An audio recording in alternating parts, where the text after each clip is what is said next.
Hello বন্ধুরা, প্রথমে তোমাদের সকলকে জানাই সরস্বতী পুজোর অনেক অনেক ভালোবাসা ও প্রীতি শুভেচ্ছা। আশা করি তোমাদের সবারই সরস্বতী পুজো খুব ভালো কেটেছে, আমারও ভীষণ ভালো কেটেছে।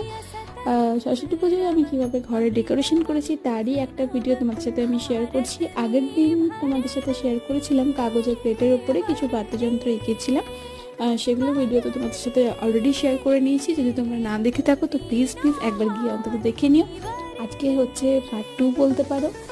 থার্মোকলের ওপরে আমি এখানে কিছু কলকার ডিজাইন করে নিচ্ছি। আর যে কোনো ওকেশনে তোমরা যদি চাও যে খুব সহজে যে কোনো দেওয়ালকে তোমরা ডেকোরেশন করতে চাও, তাহলে এটা হচ্ছে সবথেকে সহজ উপায়। তোমরা কিন্তু করে দেখো, বেশিক্ষণ কিন্তু সময় লাগেনি আমার করতে।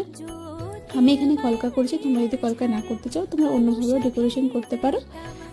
তো দেখো, এটা ফাইনালি আমার কিন্তু কমপ্লিট হয়ে গেছে। আর কেমন হয়েছে অতি অবশ্যই কমেন্টে জানিও। আর ভালো লাগলে প্লিজ লাইক শেয়ার সাবস্ক্রাইব করে দিও। আজকের মতো টাটা।